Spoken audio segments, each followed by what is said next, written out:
वचन, जीवन वचन, दिव्य वचन, जीवन वचन।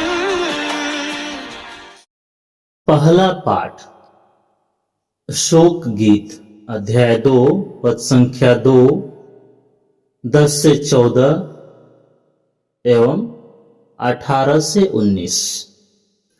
प्रभु ने निर्दयता पूर्वक याकूब के सब घरों को नष्ट कर दिया है। उसने क्रोध के आवेश में आकर यूदा की पुत्री के सब गढ़ों को ढा दिया है। उसने उसके राज्य और उसके शासकों को अपमानित किया और मिट्टी में मिला दिया है। सियोन के नेता मौन होकर धरती पर बैठे हैं, अपने सिर पर धूल डाले, टाट के कपड़े ओढ़े। यरूशलेम की कुंवारियां सिर झुकाए बैठी रहती हैं। मेरी आंखें आंसू बहाते बहाते बुझ गई है अपनी प्रजा की पुत्री के घाव के कारण। मेरी अतड़ियां ऐंठ रही है, मेरा हृदय पिघलता है। जब बालक और दूध मुहे बच्चे नगर की गलियों में मूर्छित हो जाते हैं, वे अपनी माताओं से पूछते हैं, रोटी कहाँ है? वे घायलों की तरह नगर की गलियों में बेहोश हो जाते हैं और अपनी माता की गोद में प्राण त्याग देते हैं।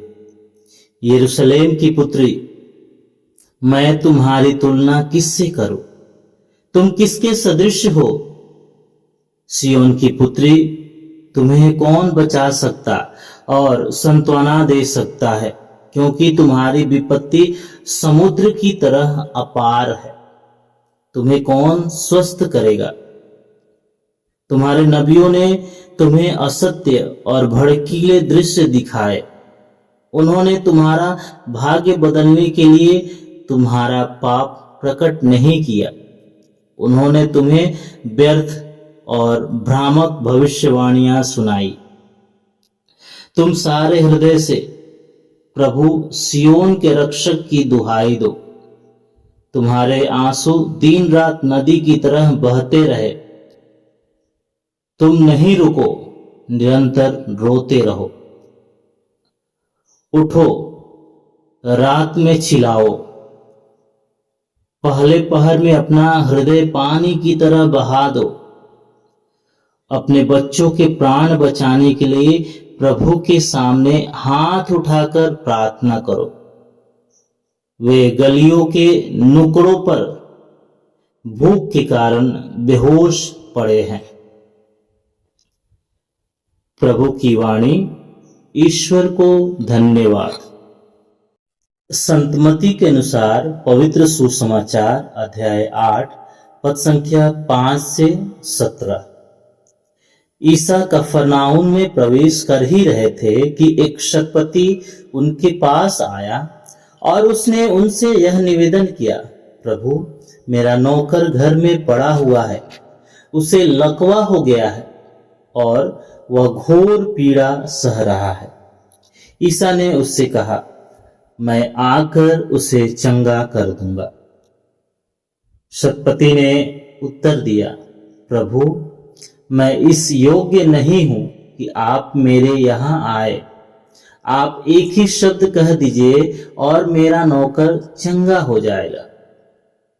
मैं एक छोटा सा अधिकारी हूं, मेरे अधीन सिपाही रहते हैं। जब मैं एक से कहता हूं जाओ तो वह जाता है और दूसरे से आओ तो वह आता है, और अपने नौकर से यह करो तो वह यह करता है। ईसा यह सुनकर चकित हो गए और उन्होंने अपने पीछे आने वालों से कहा, मैं तुम लोगों से यह कहता हूं, इस्राएल में भी मैंने किसी में इतना दृढ़ विश्वास नहीं पाया। मैं तुमसे कहता हूं, बहुत से लोग पूर्व और पश्चिम से आकर इब्राहिम, इसहाक और याकूब के साथ स्वर्ग राज की भोज में सम्मिलित होंगे, परंतु राज्य की प्रजा को बाहर अंधकार में फेंक दिया जाएगा। वहां वे लोग रोएंगे और दांत पीसते रहेंगे।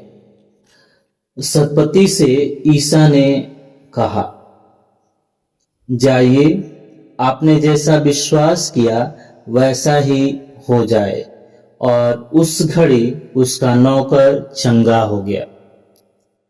पेतरुस के घर पहुंचने पर ईसा को पता चला कि पेतरुस की सास बुखार में पड़ी हुई है। उन्होंने उसका हाथ स्पर्श किया और उसका बुखार जाता रहा और वह उठकर उनके सेवा सत्कार में लग गई। संध्या होने पर लोग बहुत से अवधूत ग्रस्तों को ईसा के पास ले आए। ईसा ने शब्द मात्र से अवधूतों को निकाला और सब रोगियों को चंगा किया। इस प्रकार नबी इसायास का यह कथन पूरा हुआ, उसने हमारे दुर्बलताओं को दूर कर दिया और हमारे रोगों को अपने ऊपर ले लिया। प्रभु का सुसमाचार। हे क्रिस्त, तेरी स्तुति हो। सबको जय यीशु। क्रिस्त में प्यारे भाई और बहनों, कल के पाठ में हमने सुना था कि कैसे इस्राएल के लोगों ने ईश्वर की आज्ञा को नहीं माना, जिसके कारण वे बेड़ियों से बांधे गए और उन्हें बाबुल ले जाया गया और उनकी सुरक्षा की दीवारें ढा दी गई। आज का पहला पाठ उसी भयानक विनाश के बाद का एक जीवंत और दर्दनाक चित्र है। लेकिन हमारा ईश्वर हमें केवल न्याय और विनाश के अंधकार में नहीं छोड़ता। आज का सुसमाचार उस अंधकार को चीरती हुई आशा की एक ऐसी दिव्य किरण है जो हमें दिखाती है कि जहां मानवीय प्रयास और उम्मीदें खत्म हो जाती है, वहां प्रभु का केवल एक शब्द ही जीवन को बदलने के लिए काफी है। आइए आज के इन पाठों पर सरल रूप से मनन चिंतन करें। प्यारे भाई और बहनों, आज के पहले पाठ में हम जिस पुस्तक को सुनते हैं उसका नाम है शोक गीत। जब आप इस पुस्तक के मूल पाठ को पढ़ेंगे तो वहां सीधे तौर पर किसी नबी का नाम दर्ज नहीं है, लेकिन पवित्र कलीसिया की सदियों पुरानी परंपरा और बाइबल के इतिहासकार हमें बताते हैं कि यह नबी यिर्मयाह के दिल की पुकार और उनके विलाप के आंसू है। यह विलाप इसलिए इतना गहरा है क्योंकि जब इस्राएल के प्रजा ने परमेश्वर की बात नहीं मानी तो उनके जीवन से ईश्वर का सुरक्षा कवच हट गया। नबी यिर्मयाह ने किसी दूर देश में बैठकर नहीं, बल्कि इसी यरूशलेम नगर के भीतर रहकर अपनी आंखों से इस भयानक तबाही को झेला था। और वे इसी आंखों देखे दर्द को बयां करते हुए कहते हैं, प्रभु ने निर्दयता पूर्वक यूदा के सब घरों को नष्ट किया। उसने उसके राज्य और उसके शासकों को अपमानित किया और मिट्टी में मिला दिया। प्यारे भाई और बहनों, पुराने विधान में एक और नबी हुए, नबी एजेकियल। उन्होंने भी इस विनाश को देखा था, लेकिन एक अलग तरीके से। जब यह विनाश हो रहा था तब नबी एजेकियल यरूशलेम से दूर बाबुल के बंधक थे और ईश्वर ने उन्हें एजेकियल ग्रंथ के अध्याय 9 में एक अलौकिक दर्शन के द्वारा इस विनाश को दिखाया था। चाहे नबी यिर्मयाह ने इसे अपनी आंखों से देखा हो या नबी एजेकियल ने इसे दर्शन में देखा हो, दोनों नबियों का संदेश आज हमारे लिए एक ही है।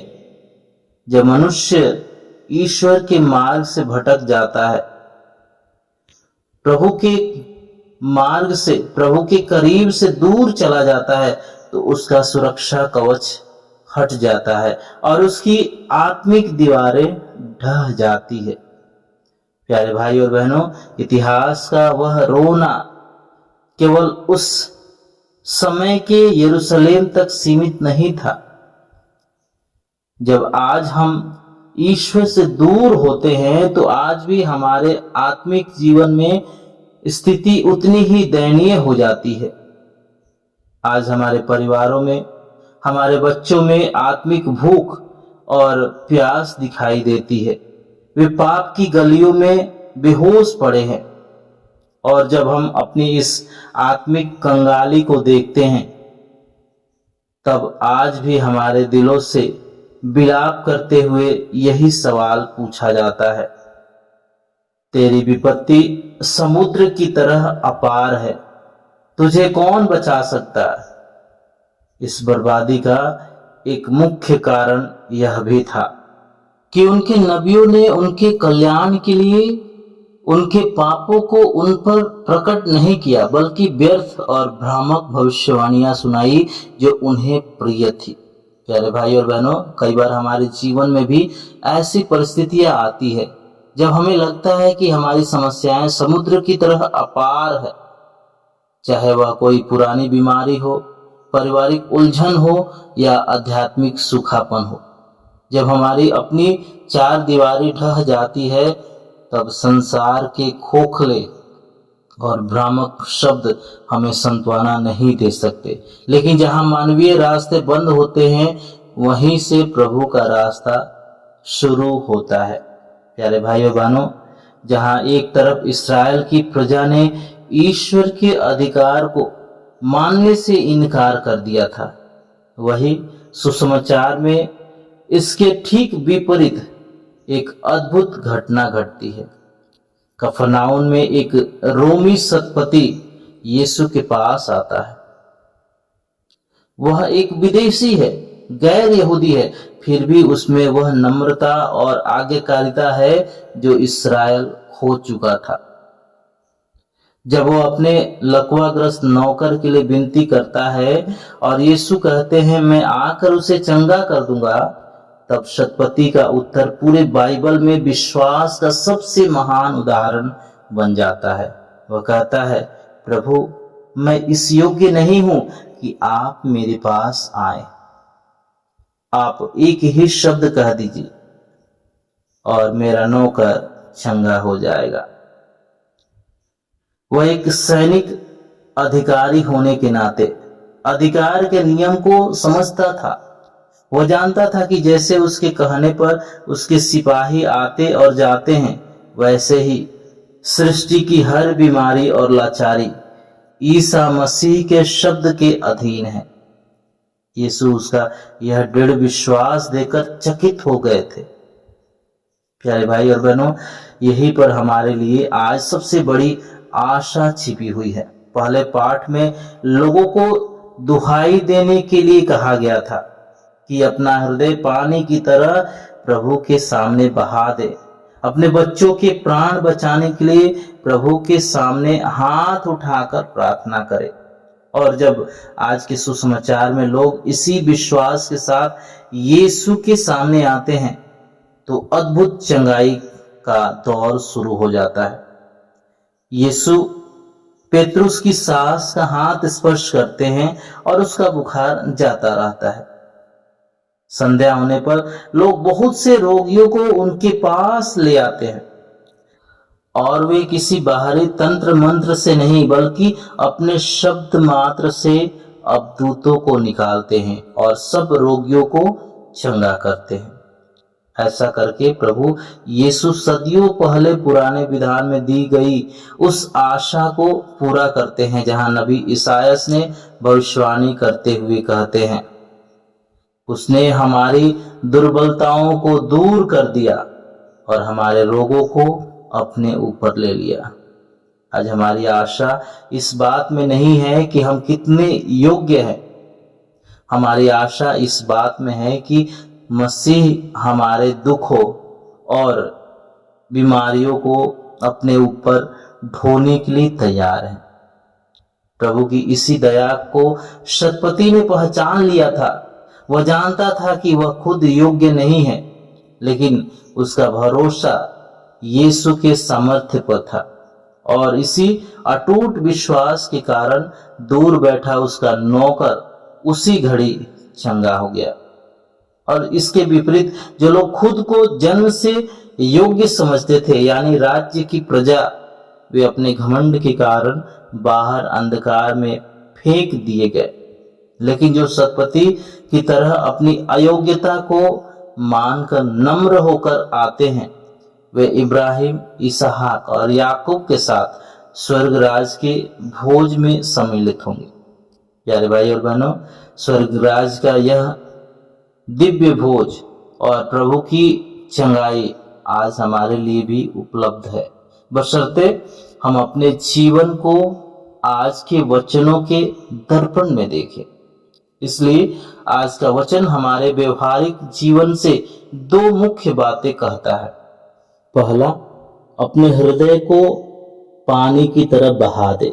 यदि आज आपके जीवन की कोई दीवार टूटी हुई है तो उसे छिपाए नहीं, सतपति की तरह प्रभु के सामने घुटने टेके और अपनी अयोग्यता को स्वीकार करते हुए कहे, प्रभु मैं इस योग्य नहीं हूं। और दूसरा, प्रभु के एक शब्द पर भरोसा रखे। अपनी समस्याओं के बड़े रूप या गंभीर हालतों को मत देखे। प्रभु से कहिए कि वे आपके जीवन में, आपके परिवार में, आपकी बीमारी में, आपकी पढ़ाई लिखाई में, आपके जीवन में एक शब्द कह दे और स्थिति बदल जाएगी। प्यारे भाई और बहनों, आइए अपनी परिस्थितियों और अपनी अयोग्यता को उसी प्रभु के सामने, उनके चरणों में सौंप दे, जिसका केवल एक शब्द ही हमारे जीवन को बदलने के लिए काफी है। आइए हम अपनी आंखें बंद करें और पूरे विश्वास के साथ प्रभु से प्रार्थना करें। हे सर्वशक्तिमान और दयालु पिता ईश्वर, हम आज के इन जीवंत वचनों के लिए तुझे धन्यवाद देते हैं। प्रभु, जब हमारे जीवन की परिस्थितियां समुद्र की तरह अपार और अनियंत्रित लगती है, जब हम अपनी दुर्बलताओं के कारण टूट जाते हैं, तब तू हमें आशा देता है। आज हम उस सतपति के समान पूरी नम्रता के साथ तेरे चरणों में आते हैं। हाँ प्रभु, हम इस योग्य नहीं हैं कि तू हमारे जीवन के टूटे हुए घरों में आए, लेकिन हम तेरे शब्द की सामर्थ्य पर पूरा भरोसा करते हैं। आज जितने लोग भी बीमार हैं, लकवे या किसी भी घोर पीड़ा में हैं, पारिवारिक अशांति में हैं, मानसिक अशांति से जूझ रहे हैं, उन पर अपनी चंगाई का हाथ बढ़ा। अपने पवित्र शब्द मात्र से उनके दुखों और बंधनों को दूर कर, जैसा कि तेरे वचन में लिखा है, तूने हमारी दुर्बलताओं को दूर कर दिया और हमारे रोगों को अपने ऊपर ले लिया है। हमें यह विश्वास दे कि तू आज भी हमारी टूटी हुई दीवारों को फिर से उठाने और हमें चंगा करने की सामर्थ्य रखता है। हमारे दिल को अपने विश्वास से भर दे, ताकि हम भी तेरे स्वर्ग राज के आनंदमय भोज में सम्मिलित होने के योग्य बन सके। पिता और पुत्र और पवित्र आत्मा के नाम पर आमीन।